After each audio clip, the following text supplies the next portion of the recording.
축원합니다. 우리 따라할까요? 믿음으로 아멘합시다. 소망으로 칭찬합시다. 사랑으로 인사합시다. 서로 사랑하겠습니다. 성도님, 우리 교회 보배입니다. 성도님 때문에 우리 교회는 행복합니다. 할렐루야. 찬양합니다.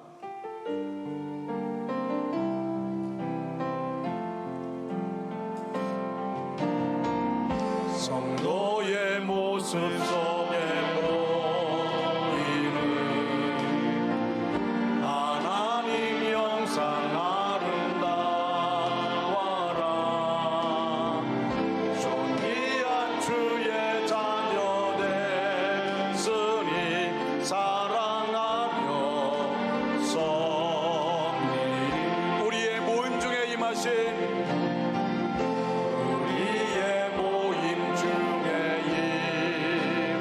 하나님 영광 아름다워라.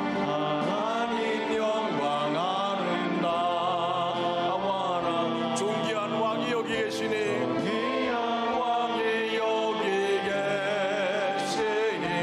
사랑하며 섬기리. 아멘. 오늘은 2020년도 22년 오순절 성령 강림주일로 우리가 지키고 있습니다.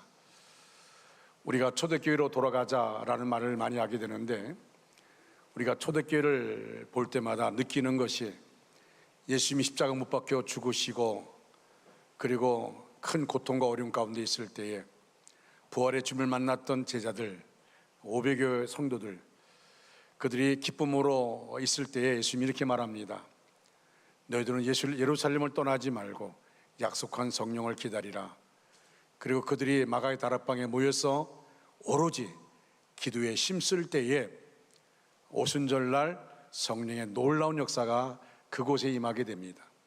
120명이 마가의 다락방에서 모여 기도하는데, 어떤 사람에게는 성령이 임하고 어떤 사람에게는 성령이 임하지 않고, 그것이 아니라 그 120명 모두에게 성령의 강한 역사가 나타나게 되어집니다. 성령의 불로, 성령의 기름 부으심으로 그 가운데 임하게 되는 것을 보게 되어집니다. 이 성령의 능력 받은 그들이 새롭게 이제 변화가 되어집니다. 마음속에 두려움과 염려 가운데 있었던 그들이 성령 하나님의 역사하심을 통하여서 이제는 두려워하지 않습니다. 염려하지 않습니다. 마음에 표현할 수 없는 기쁨이 있습니다. 그 기쁨을 가지고 나가서 방을 박차고 나가서 예수님이 부활하셨습니다. 예수님은 우리의 구주십니다. 죽음을 두려워하지 않고 담대하게 전하는 그들의 모습을 보게 되어집니다. 진정한 부흥은 언제나 놀라운 변화를 일으킵니다. 변화가 일어나지 않는 것은 부흥이 아닙니다. 오순절 마가 다락방에 성령이 임할 때에 놀라운 그런 부흥의 역사와 변화가 나타납니다. 예수님을 부인하고 골방에 숨어있던 자들, 실망해서 고기 잡으러 고향으로 돌아갔던 자들이 목숨 걸고 이제는 담대하게 예수님의 복음을 전하게 되어집니다. 순교의 길을 마다하지 않고 그들이 복음을 전합니다. 그 당시 그 놀라운 뜨거운 그 놀라운 역사가 전 세계로 파급되어지면서 오늘 우리에게까지 예수님의 복음이 전해졌고, 우리가 구원받아 하나님의 자녀가 되었고, 오늘 이 자리에서 또 영상 우리가 예배드리게 되어진 것입니다. 할렐루야. 여러분, 그 말씀 보면은 베드로가 예수님의 책망을 받습니다. 어째 의심하냐, 이 믿음의 적은 자야. 책망 받던 베드로가 그 베드로의 마음속에 성령이 임하고 나니까 베드로가 기도할 때 앉은 벽이 일어납니다. 베드로가 말씀을 전할 때 3,000명 5,000명이 회개하면서 주 앞에 돌아오게 되는 것을 보게 되어집니다. 또한 초대교회를 바라볼 때마다 성도들이 서로 유무상통하고 사회적인 약자들을 섬기기 시작합니다. 그러자 세상 사람들이 그들을 향해서 예수쟁이라고 말하고 있습니다. 다시 말하면 하나님의 사람 예수쟁이라고 인정을 받습니다. 세상에 선한 영향력을 끼치기 시작합니다. 결국에는 그렇게 무섭게 기독교를 박해하던 로마 제국이 주 313년에 기독교를 공식적으로 인정합니다. 이와 같이 부흥은 개인을 변화시키고 가정을 변화시키고 그리고 공동체를 변화시킵니다. 부흥은 교회를 변화시키고 사회와 국가를 변화시킵니다. 부흥은 단순히 양적인 증가를 의미하는 단어가 아닙니다. 교인의 숫자가 늘어났다고 교회가 부흥했다고 말하는 것은 합당하지 않습니다. 진정한 부흥은 죽었던 영혼이 살아나고, 할렐루야, 절망 중에 있던 자들이 희망을 찾고, 이기적인 자들이 하나님의 사랑의 하나님으로, 사람으로 변화되는 것입니다. 돈의 노예로 살던 자들이 하나님의 청지가 되어서 베풀고 나누는 삶을 살게 되어집니다. 교인의 증가는 부흥의 결과이지 결코 목적이 될 수 없습니다. 초대교회 안에 부흥이 임하자 교회 안에 날마다 구원받는 자의 수가 더해집니다. 교회 성령의 능력으로 인해서 하나님의 역사가 나타납니다. 세상에 영향력을 발휘하는 교회가 됩니다.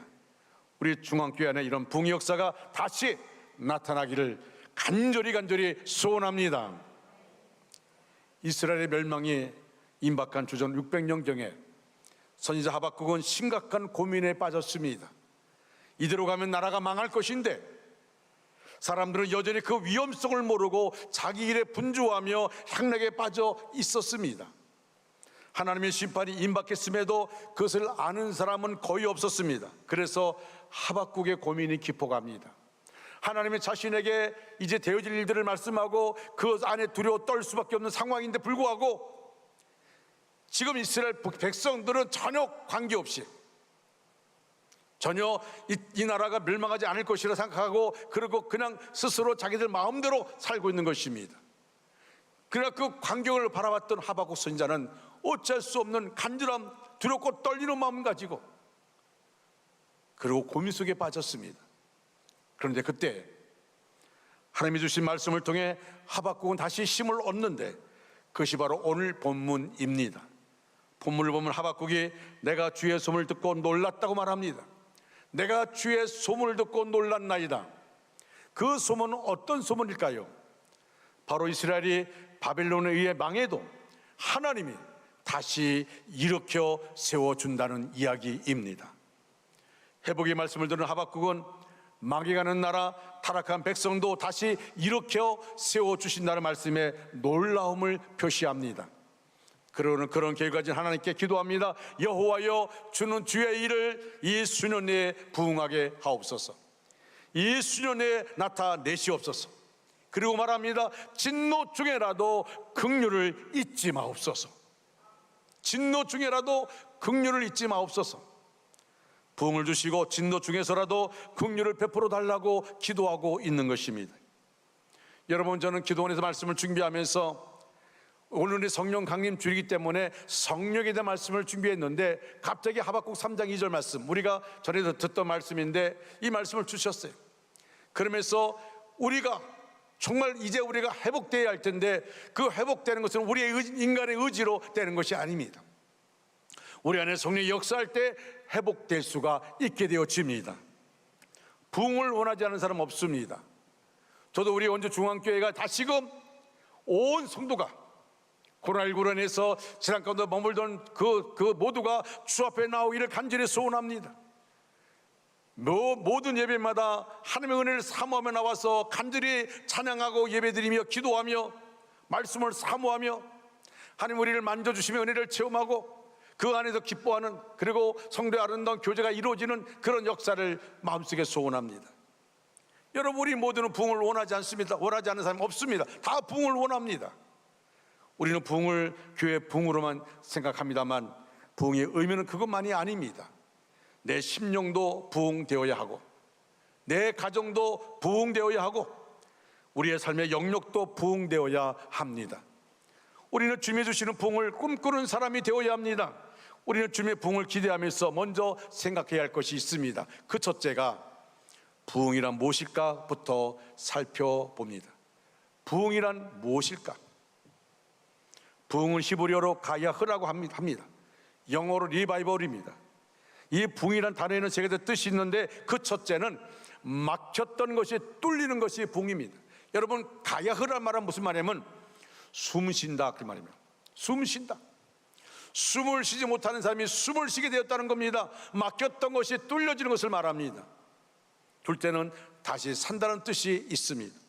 에스겔 37장 말씀처럼 붕이 임하는 곳에 마른 뼈가 살아나듯 다시 사는 역사가 나타나게 됩니다. 셋째는 붕은 회복하다는 뜻을 가지고 있습니다. 에스겔 47장 말씀처럼 붕이 있는 곳에 성전에서 나오는 물이 모든 것을 회복시키는 역사가 나타나게 됩니다. 시편 85편 6절에서 시편 기자는 이렇게 기도합니다. 우리를 다시 살려 주옵소서. 우리를 다시 살려 주옵소서. 여기에 다시 살림이 바로 부흥입니다. 부흥은 다시 살아남고 부활이요 회복인 것입니다. 그런데 사람들은 다시 회복된다는 것이 어떤 모습을 의미하는지 잘 생각하지 않습니다. 부흥은 천국이 이 땅에 임하는 것을 의미합니다. 부흥, 다시 말하면 즉 성령의 찾아오심을 경험한 한 도시의 변화로 설명하면 쉬울 것 같습니다. 저는 이 예화를, 이 책에 나와 있는 이 글, 실제 있었던 이 마을에 있었던 이 글을 보면서 마음에 간절히 기도했으면 하나님, 이 역사처럼, 이 내용처럼 우리 교회가, 우리의 가정이 회복되기를 간절히 원합니다. 이 글은 경건한 미국의 조나단 에드워즈가 1735년에 매사추세츠주에 있는 노 샘프턴의 작은 도시에서 일어난 일을 기록해 놓은 것입니다. 작은 도시에서 이런 놀라운 역사가 일어났습니다. 그 기록해 놓은 글을 보니까 이렇게 나옵니다. 성령의 역사는 곧 그 마을을 영광스럽게 바꿔 놓았다. 그래서 연이어 찾아온 봄과 여름에 그 마을은 말하자면 하나님의 임재로 충만했다. 그때처럼 사랑과 기쁨으로 충만하면서도 고뇌로 충만했던 적은 없었다. 거의 모든 집에 하나님이 계시다는 표시가 나타났다. 각 가정마다 자신에게 주신 구원으로 인해서 기뻐하던 시절이었다. 부모들은 자녀들이 새로 태어난 것을 기뻐하고, 남편은 아내가, 아내는 남편이 새로 태어난 것을 기뻐했다. 그 당시에 공공집회는 아름다웠다. 예배에 활기가 넘쳤다. 모든 청중은 목회자의 입에서 나오는 말씀을 열심히 아멘, 아멘 하면서 받아들였다. 어떤 이들은 슬픔과 고뇌로 울었고, 다른 이들은 기쁨과 사랑으로 울었으며, 또 다른 이들은 이웃에 대한 염려와 연민으로 울었다고 말합니다. 그렇습니다. 부흥이란 하나님이 그 백성을 찾아오시는 일입니다. 그래서 새 마음이 생기고 하나님의 마음을 갖게 되는 것입니다. 천국이 이 땅 위에 임하는 일이고 주님의 은혜가 충만하게 임하는 것입니다.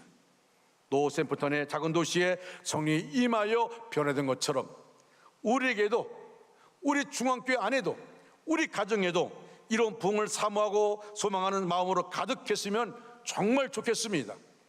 하나님께서 이 놀라운 역사가, 이 기록된 이 역사가 우리 원주 중앙교회에 일어나고 여러분의 가정에 일어나고 진정한 변화가 일어나고 내 자신, 내 마음속에 성령의 놀라운 역사를 통해서 내가 변화되어지는, 그래서 하나님의 기쁨 되어지는 이 역사가 일어나기를 주님의 이름으로 축원합니다.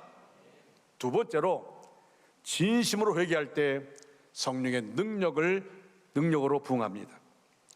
여러분, 전에 말씀을 드린 것처럼 탁월한 평신도 저술가 C.S. 루이스는 타락한 시대에서는 죄 문제를 해결하려는 진지한 몸부림이 사라진다고 말했습니다.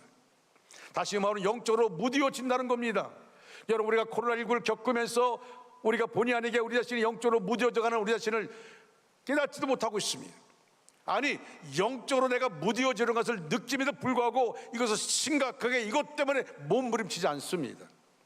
시대가 타락할수록 죄에 대해서 둔감해지고 죄에 대한 진지한 회개가 없다는 말입니다. 부흥은 언제나 눈물의 회개를 통해 이루어집니다. 요나 선지자가 하나님을 두려워하지 않는 니느웨 백성들에게 하나님이 그 백성을 심판한다고 말씀하는데, 하나님은 심판을 말씀함에 불구하고 하나님의 역사는 그들 안에 긍휼을 베푸는 것이었습니다. 그런데 그 니느웨 백성들이 너무나 패역하기 때문에 그 백성들을 심판할 수밖에 없었습니다. 그러나 하나님은 그 백성에게 기회를 줍니다. 그게 뭐냐면 요나 선지자를 통해서 말씀을 전하는 겁니다. 40일이 지나면 이 성이 무너지리라 하는 무서운 선언의 말씀이었습니다. 그때 요나 선지자가 정말 간절한 마음으로, 니느웨 백성들을 사랑하는 마음으로 그 말씀을 전한 것이 아닙니다. 요나 선지자의 마음속에는 니느웨 백성, 하나님을 알지 못하는 이 백성들이 멸망하는 것을 원했습니다. 그러나 하나님은 요나 선지자의 그 마음이 있지만, 그래서 건설로 말씀을 전했지만 그 말씀 가운데 하나님은 역사하셨습니다. 이 말을 들은 왕과 모든 백성들, 심지어 가축들까지 금식하며 회개할 때 패역한 니느웨 백성들이 하나님께 돌아오는 놀라운 부흥이 일어났습니다. 여러분, 우리 이 말씀을 통해 볼 때에 그렇게 간절하게 외치지 않았던 요나 선지자였지만, 그러나 그가 건성으로만 했던 그 말씀 속에 하나님이 능력으로 역사하셨습니다. 그 말씀을 듣는 심령들이 왕을 위해서 모든 백성까지, 모든 가축까지 회개하고 돌아오는 역사가 나타나게 된 것입니다. 1903년 원산 기도에서 하디 선교사가 자신의 무력함을 통해 자복합니다. 선교의 열매가 없는 자신의 무능을 털어놓았습니다. 이렇게 선교의 열매가 없는 이유가 있었습니다. 그것은 바로 이 실패의 원인은 한국인에 대한, 내가 한국 땅에 와서 한국인에게 복음을 전하지만 내 마음속에 교만이 있었습니다. 그 교만은 서양 선교사들의 우월의식, 자만심을 가지고 있었습니다. 내가 정말 한국 조선 땅에 이 백성들을 긍휼히 여기는 마음 가지고 저들이 변화되기를 원하는 그런 마음 가지고 것이 아니라 우월의식을 가지고 그들을 바라봤습니다. 내가 교만했습니다. 진심 어린 한 선교사의 고백이 회개의 불을 붙였고 다른 사람의 회개가 뒤따랐습니다. 그 가운데 놀라운 성령의 임재가 일어납니다. 이 회개 운동이 4년 뒤인 1907년 평양 대부흥으로 이어집니다. 평양 대부흥은 길선조 장로의 눈물의 회개로 시작됩니다. 부흥회를 열었는데 은혜가 임하지 않습니다. 성령이 역사하지 않습니다. 그때 길선조 장로의 마음 가운데, 나 때문에 하나님이 이 교회 안에 진정한 부흥을 주지 않고 있구나. 자기가 자신 때문에 하나님이 역사하지 않는다는 그런 마음 가지고 견딜 수 없어서 회중 앞에 나가서 외칩니다. 오늘 우리가 이 부흥회 동안에 은혜가 임하지 않는 이유가 바로 나 까닭입니다. 이 나 자신 때문에 부흥이 일어나지 않습니다. 자신이 친구가 죽으면서 재산 정리를 부탁했는데 자신이 100원을 떼먹은 것을 회개했습니다. 여러분, 그 당시에 100원은 큰 돈입니다. 그렇게 회개할 때 그 마음속에 견딜 수 없어서, 정말 교회를 사랑하는 마음 가지고 은혜가 임하지 않은 게 견딜 수 없어서 이 은혜가 임하지 않는 것은 나 때문이라고, 그래서 나가서 자신의 지은 죄를 고백했습니다. 그러면 사람들이 정죄할 줄 알았어요. 그런데 그것이 아닙니다. 견딜 수 없는 마음으로 고백했는데 그 고백, 그 회개가 회개의 물결로 번지기 시작했습니다. 퍼지기 시작하면서 그 자리에 참여한 모든 사람들이 자신의 죄를 깨닫게 되어집니다. 그리고 철저하게 눈물의 회개를 드리기 시작합니다. 어떤 사람은 사람을 죽인 죄를 회개했습니다. 어떤 사람들은 부정한 방법으로 장사하여 모은 돈을 되돌려 주겠다고 회개했습니다. 어떤 사람은 술집을 문을 닫았습니다. 그들은 밤이 새도록 눈물로 통회하며 자신들의 죄악을 모두 회개했습니다. 그때 그 교회를 통하여 회개의 물길이, 성령의 불이 임하여 한반도를 덮은 것을 보게 되어집니다.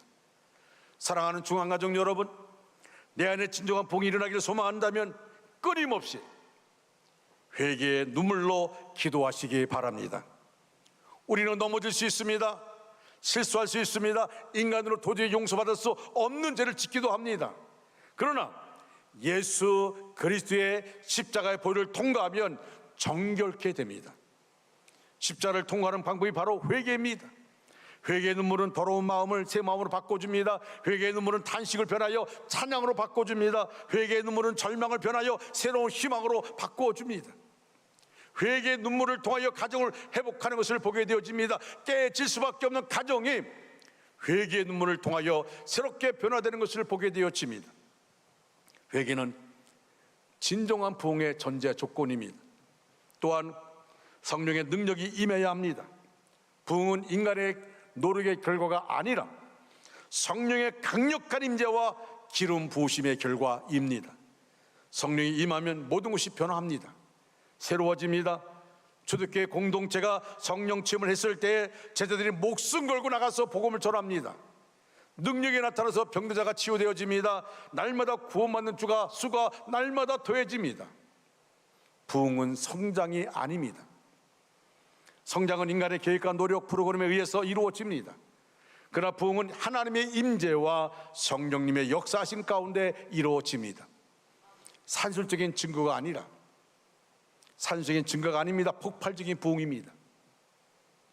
성령의 능력이 임하는 비결은 바로 정결한 마음입니다. 회개입니다. 여러분, 사도행전 2장 37절 38절 말씀을 우리 한번 다 같이 이 말씀을 읽겠습니다. 시작.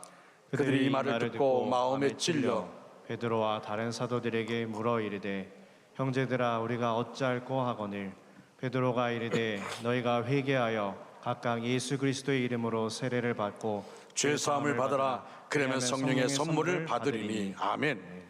자, 우리가 성령의 엑스레이를 통과하면 죄가 깨달아집니다. 죄가 크게 보입니다. 가벼운 죄가 무겁게 느껴집니다. 성령의 바람이 불어와 부흥의 역사가 일어납니다. 여러분, 정말 우리가 이 초대교회 안에 일어났던 이 사건들, 형제들아 우리가 어찌할꼬, 형제들아 우리가 어찌할꼬, 우리가 중생의 체험을 했습니다. 중생의 체험한 다음에 우리에게 주어지는 정말 마음 가운데 간절함이 뭡니까? 내가 중생의 체험했습니다. 하나님의 자녀가 되었습니다. 불구하고 여전히 우리는 죄 가운데 머물러 있는 우리 자신의 모습을 바라보게 되어집니다. 알고도 죄를 짓고 모르고도 죄를 지을 수가 있습니다. 이것 때문에 견딜 수 없어서 주 앞에 회개합니다. 그럴 때 중생의 체험한 사람이 성결의 단계에 올라서게 되는 것입니다. 여러분, 우리 자신의 모습을 바라보면서 죄에 대해서 우리가 무딘 마음 가져서는 안 됩니다. 철저하게 회개하면서 하나님의 은혜 보좌 앞에 나가야 되는 것입니다. 그럴 때 나 자신이 부흥되어지고 우리 가족이 부흥되어지고 우리 교회가 부흥될 줄로 믿습니다. 세 번째로, 부흥이 있어야 우리가 복된 삶을 삽니다. 미국 성결교단의 유명한 설교자인 A.W. 토저 목사의 롯 오알 리바이벌이라는 설교가 있습니다. 설교 내용은 판에 박혀서 정치된 교회가 될 것인가, 아니면 정체가 심해서 부패한 교회가 될 것인가, 아니면 부흥하는 교회가 될 것인가로 요약할 수 있습니다. 여기서 토조 목사는 교회의 가장 큰 적은 자유주의 신학이 아니라 조직과 프로그램에 의해 일상화에 빠지는 것이라고 말했습니다. 똑같은 일이 계속 반복되는 일상화는 시간이 지나면 판에 박힌 습관, 관례가 되고 그것이 더 지나면 부패가 되고 맙니다. 매주일 새로운 것이라고는 조금도 없고 기대감도 없으며 똑같은 일이 다른 집 쳇바퀴 돌듯 되풀이 되는 것이 교회와 신앙의 적입니다. 일상화에 빠지면 정체되고 말기 때문입니다. 그러므로 우리는 하나님께서 원하시고 기뻐하시는 방향으로 변화되어야 합니다. 여러분, 우리는 우리의 삶에 되어지는 모든 사건들을 바라볼 때마다 우리가 어떤 일을 만나게 되면 그 당시에는 그 일을 우리가 감당하기 너무 힘들 때가 있어요. 아니, 이해하지 못할 때가 있습니다. 왜 나에게 이렇게 되어질까? 내 문제가 왜 해결되지 않을까라고 말합니다. 그러나 신학의 시간이 지나고 나면 하나님의 뜻이 여기에 있었구나 하는 것을 알게 되어집니다. 여러분, 우리는 분명한 사실은 우리 믿음의 사람들은 단거리를 하는 게 아닙니다. 100m를 세계 신기록을 초과한다 할지라도 그걸로 끝나는 것이 아닙니다. 우리의 인생은 장거리입니다. 여러분, 우리의 인생을 토막토막 내보면 견딜 수 없습니다. 내 인생을 토막토막 내보면 거기서 우리가 극복할 수가 없습니다. 그래서 어떤 사람은 자기 인생들을 다가오는 그 고통과 어려움 속에서 견디지 못하고 자살로 자기 인생을 끝나는 사람도 있습니다. 어떤 사람은 예수를 믿음에도 불구하고 너무 힘들어서, 너무 어려워서, 견딜 수가 없어서, 내가 예수를 믿지 않았다면 내가 인생 끝마칠 텐데 라고 말하면서 시간 견디지 못하고 삶의 힘든 과정들을 마치 기어가듯이 걸어가는 사람도 있습니다. 그러나 분명한 사실은 하나님이 합력하여 선을 이루신다는 것입니다.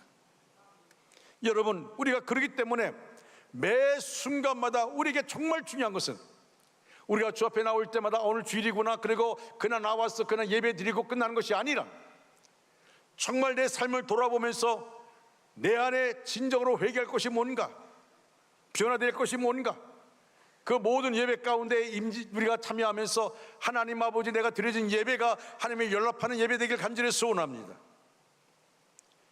여러분, 우리가 마음속에 정말 우리의 일상화에 빠지면 그런 어떤 정체된 그런 마음을 가지고 있으면 우리는 새롭게 변화될 수 없습니다. 하나님께 나갈 수가 없습니다. 그러므로 우리는 하나님께서 원하시고 기뻐하시는 방향으로 변화해야 합니다. 그중 하나, 우리 모두가 우리에게 말씀하시는 주의 음성을 들어야 합니다. 그리고 주의 말씀에 순종하는 것입니다. 말씀을 들어보러 끝내서는 안 됩니다. 그 말씀 붙잡고 순종하는 삶을 살아가야 하는 것입니다. 우리에게 변화가 없고 복이 없는 것은 하나님이 변화를 일으키지 못하시거나 복을 못 주시는 분이 아니라 하나님 우리에게 기회를 주셨음에도 우리가 주님의 음성을 듣지 않고 들어도 순종하지 않기 때문입니다. 매일 새롭게 말씀하시고 매일 새롭게 은혜 주시는 주님의 은혜를 받지 못해 우리에게 부흥이 없고 복을 받지 못하고 새로운 은혜를 경험하지 못합니다. 이런 사람의 특징이 있습니다. 그 특징이 뭐냐면 신앙생활에 기쁨이 없고 즐거움이 없다는 것입니다.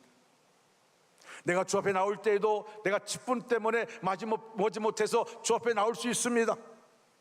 내가 직분 때문에 입을 열어 찬양하기도 합니다. 그러나 그 찬양 속에는 내 신앙의 고백이 없습니다. 새로움이 없습니다. 간증거리가 없습니다. 믿음의 자랑거리가 없습니다. 내 삶의 힘든 부분이 짧지라도 그 힘든 부분을 가져 나와서 하나님, 내가 드려지는 이 예배가 하나님의 연락하시는, 하나님의 받으시는 예배가 되길 간절히 소원합니다. 하나님, 내 삶을 뒤돌아보면 너무 힘들었는데 그 힘든 과정 가운데 하나님 나를 붙잡아 주셨고 여기까지 나를 인도해 주셨습니다. 앞으로 전개된 내 삶 가운데 어떤 일이 있달지라도 하나님을 떠나지 않고 하나님의 은혜 안에서 하나님이 공급하시는 힘으로 내 삶을 살게 하여 주시옵소서. 저는 기도원에서 기도하면서 우리 원주 중앙교회를 한번 생각해 봤습니다. 우리 원주 중앙교회가 부흥을 꿈꾸는 교회인가? 우리 중앙교회는 이 지역에서 제법 괜찮은 교회라고 소문나 있습니다. 교인들이 남부럽지 않을 정도로 모입니다. 재정적으로 별로 어렵지 않습니다. 밖으로 제법 선교도 하며 의미 있는 일을 많이 하고 있습니다. 코로나19 가운데도 우리가 예배를 놓치지 않았습니다. 예배를 사수하는 그런 교회였습니다. 중보기도가 강한 교회입니다. 문제를 일으키는 성도도 없고 분위기도 참 좋습니다. 얼핏 보면 부흥하는 교회입니다. 우리 교회 정말 부흥되었습니까? 저는 요새 감사한 것은 우리 교회 새롭게 등록하는 분들이 전혀 한 번도 교회 나가지 않은 분들이 이제 우리 교회 등록하고 예수 믿기를 한 분들, 얼마나 소중한지 모릅니다. 정말 소중합니다. 물론 이 원주로 이사 와서 우리 교회 등록한 분들도 있습니다. 다른 곳에서 예수 신앙생활하다가 이곳으로 이사 와서 우리 교회 등록한 분들도 있습니다. 그러나 한 번도 교회 안 나갔던 분이 교회 등록할 때 얼마나 하나님이 기뻐하실까 하는 생각을 하면서 너무도 소중합니다. 그래서 그날 이렇게 대화하다가도 처음 교회 나왔다면 어떻게든지 등록시키려고 애를 씁니다. 왜냐하면 그 사람의 영혼은 하나님 기뻐하시기 때문에. 모두를 기뻐하시지만, 근데 여러분, 성도들이 많은 사람이 등록하고 교회가 부흥된 것이 진정한 부흥이 아닙니다. 진정한 부흥은 완전히 깨어진 가정이 복음 들고 온전히 회복되는 것이 진정한 부흥입니다. 죄악으로 타락한 영혼이 그래서 바닥까지 내려가서 살 소망이 끊어져 자살 직전까지 간 사람이 예수의 복음을 듣고 변화되어서 새롭게 일어나는 것, 이것이 진정한 부흥입니다. 이기적인 욕심으로 눈이 어두워서 어떠한 불의한 일도 서슴지 않던 사람이 예수 믿고 철저하게 나는 죽고 예수로 사는 사람이 되는 것, 이것이 바로 진정한 부흥입니다. 오로지 복음을 위해서 전적으로 헌신한 사람으로 변화되는 것입니다. 우리에게 이런 부흥이 많습니까? 물론 그런 사람들도 있습니다. 복음을 듣고 놀랍게 변화된 사람들이 있습니다. 위태롭던 가정이 좋아진 경우도 있습니다. 복음을 위해 아름답게 헌신하는 이들도 보입니다. 그러나 대부분의 교우들은 아이들이 잘 자라주고 경제적으로 부족함이 없고 좋은 집에 살며 좋은 차를 굴리며 편안하게 사는 것에 만족하고 예수 잘 믿어 복 받고 있다고 더 이상 바랄 게 없다고 생각하지 않습니까? 겉만 멀쩡하다고 잘 사는 것이 아닙니다. 영적으로 다 죽어가고 있는데 아무 문제도 느끼지 못하고 있지 않습니까? 우리 자녀들이 영이 메말라가고 하나님과 멀어지고 있는데 좋은 옷, 좋은 신발 사주고 학교 보내주면 잘 크고 있다고 자랑하고 있지 않습니까? 여러분, 정말 내 자녀들이 출세해서 좋은 자리에 들어가고 그런 걸 우리가 자랑하지만 영적으로 볼 때에는 그렇지 않은 모습을 안타까워하지 않는 우리 자신의 모습은 아닙니까? 부흥을 맛보려면 자신의 영적 상태를 자각하고 부흥을 꿈꾸어야 합니다. 내게 무엇보다도 부흥이 필요한 상태임을 절실하게 느끼고 간절히 부흥을 소망하며 바라보아야 합니다. 부흥은 하나님이 주도하십니다. 우리는 하나님이 일하시기를 기도할 뿐입니다. 우리는 하나님이 부흥을 이루시기를 소망하고 기다려야 합니다.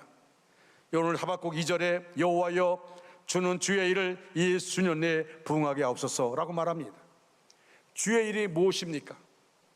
하나님은 하박국 1장 5절에서 너희의 생전에 내가 한 가지 일을 행하리라, 너희의 생전에 내가 한 가지 일을 행하리라 말씀합니다. 그것이 뭡니까? 타락한 유대 백성을 내버려 두지 않고 바벨론을 들어 징계하시겠다는 것입니다. 하박국은 그것이 속히 이루어지도록 기도합니다. 다시 말하면 주는 주의 일, 이 주의 일이라는 것은 바로 하나님의 징계를 말합니다. 근데 그 징계가 이루어지기를 기도하고 있습니다. 왜 그렇게 기도합니까? 그것이 부흥이기 때문입니다. 내게 고통이 따라오겠지만 하나님이 하시겠다고 하신 일이 이루어져야 합니다.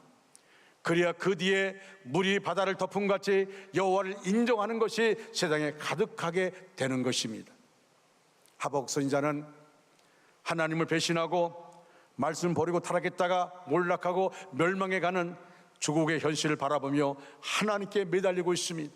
하나님, 이 민족이 하나님의 진노의 대상이 되어서 매맞고 심판받는 사실에 아무런 의의가 없습니다. 사랑받을 가치도 없고 잘한 것도 없고 내세울 만한 공로도 없습니다. 하오나 하나님의 긍휼하심을 믿고 간구합니다.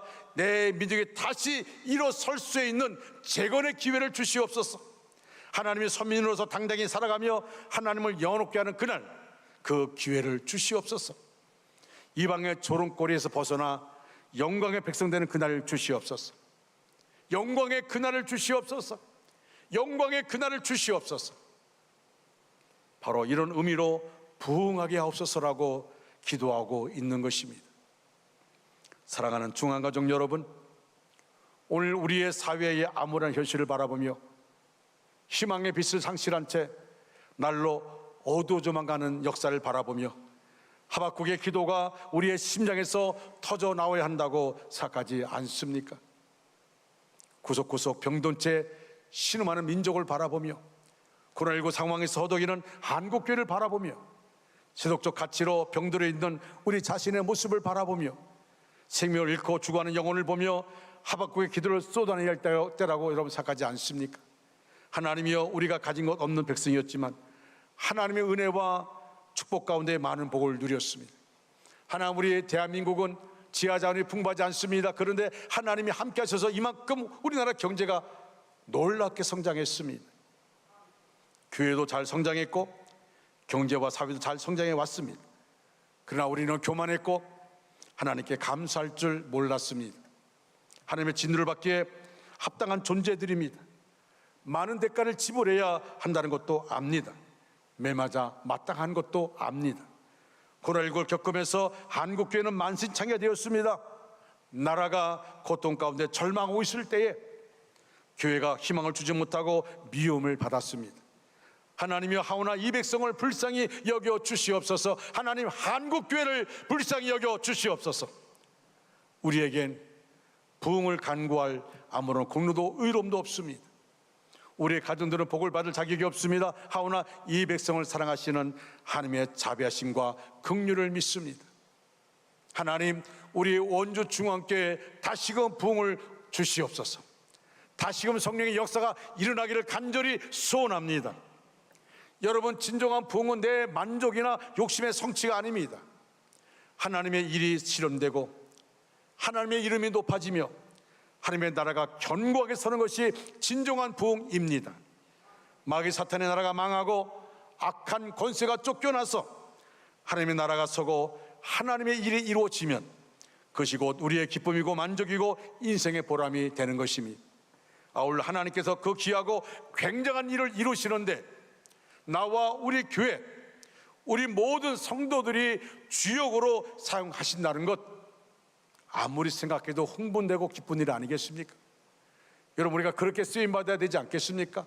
있으나 마나한 성도가 아니라 세상 가운데 수많은 교회 가운데 그냥 한 교회가 아니라 이 시대의 마지막 때에 정말 혼탁한 이 세상 가운데서 하나님이 쓰시고자 하는 교회, 하나님이 쓰시고자 하는 가정, 하나님이 쓰시고자 하는 자신이 되어야 되지 않겠습니까?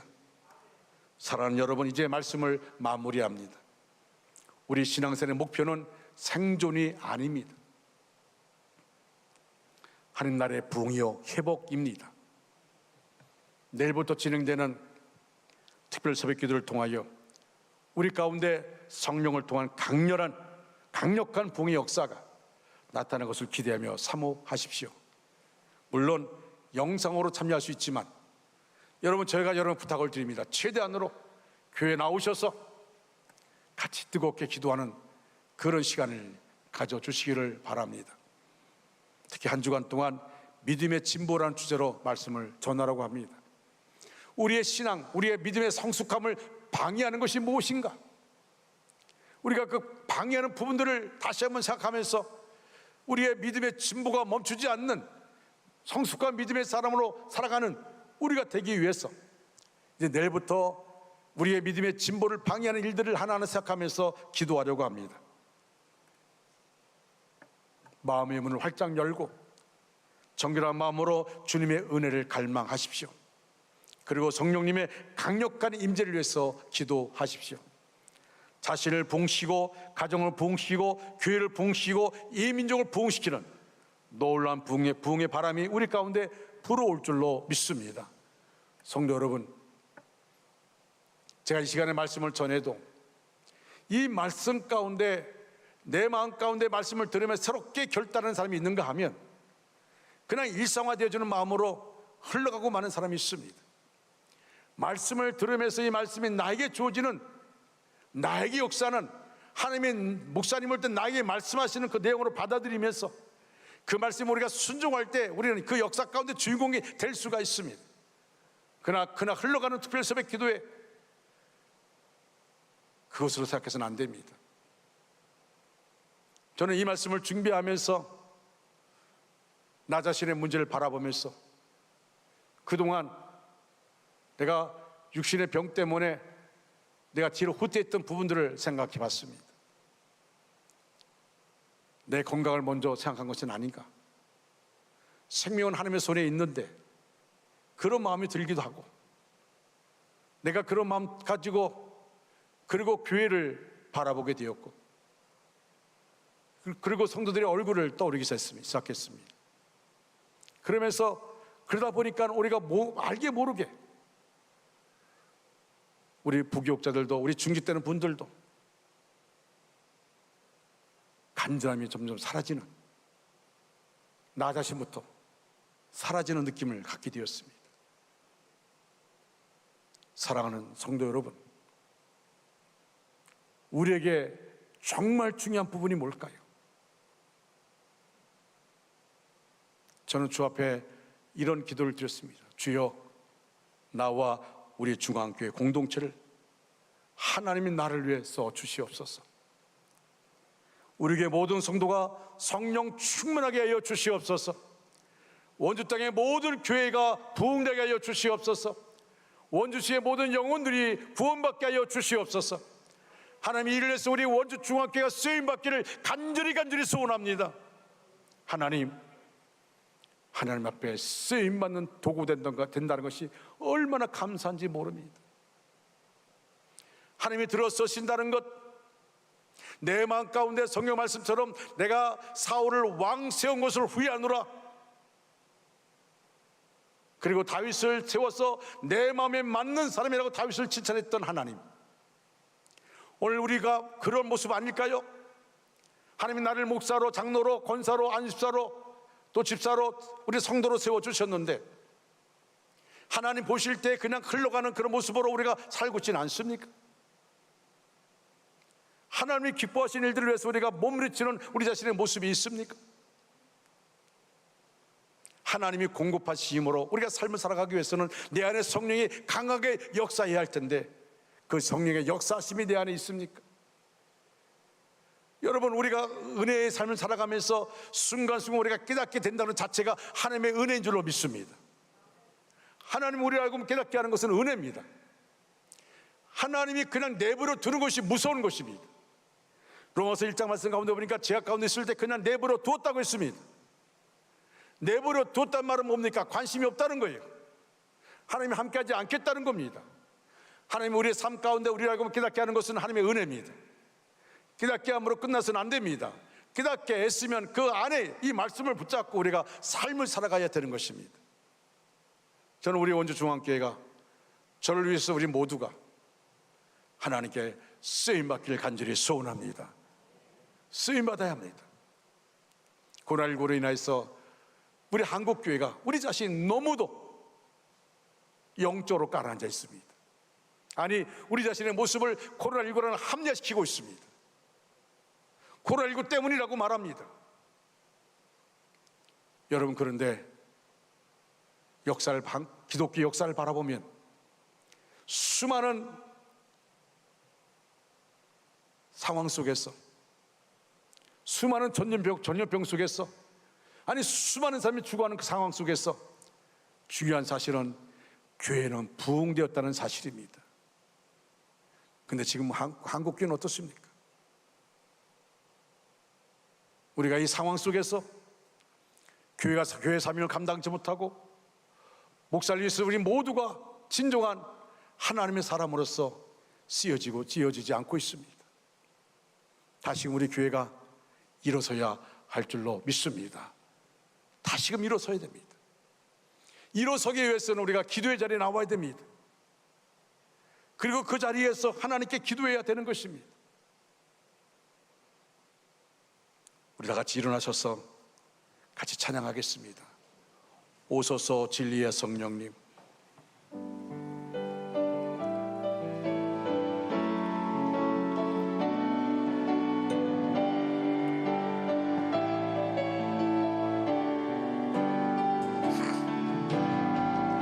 오소서 진리의 성령님, 이 땅 흔들며 임하소서.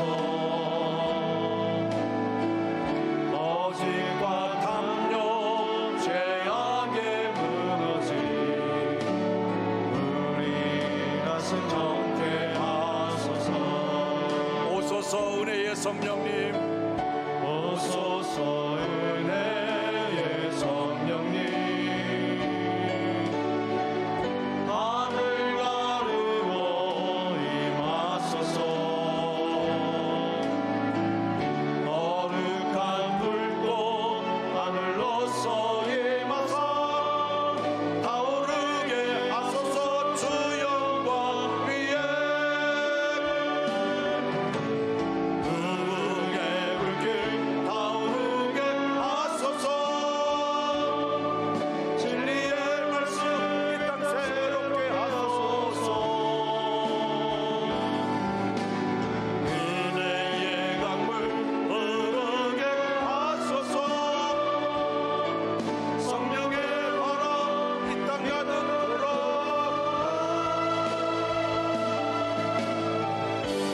진옷 입은 주의 순결한 백성, 주의 영광 위에 이제 일어나 열방을 치유하며 행진하는 영광의 그날을 주소. 우리 두 손 들고 부흥의 불길 타오르게 하소서. 불의 불길 타오르게 하소서. 진리의 말씀 이 땅 새롭게 하소서. 진리의 말씀 이 땅 새롭게 하소서. 은혜의 강물 흐르게 하소서. 은혜의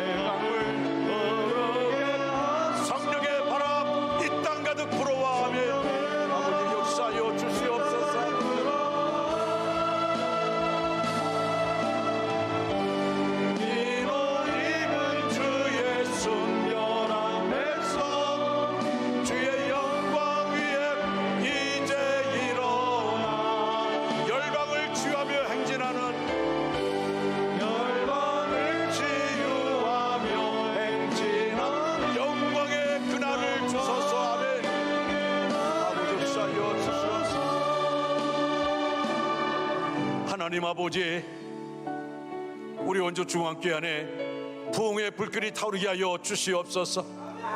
부흥의 불길이 타오르게 하여 주시옵소서. 하나님, 우리 한 사람 한 사람 붙잡아 주시옵소서.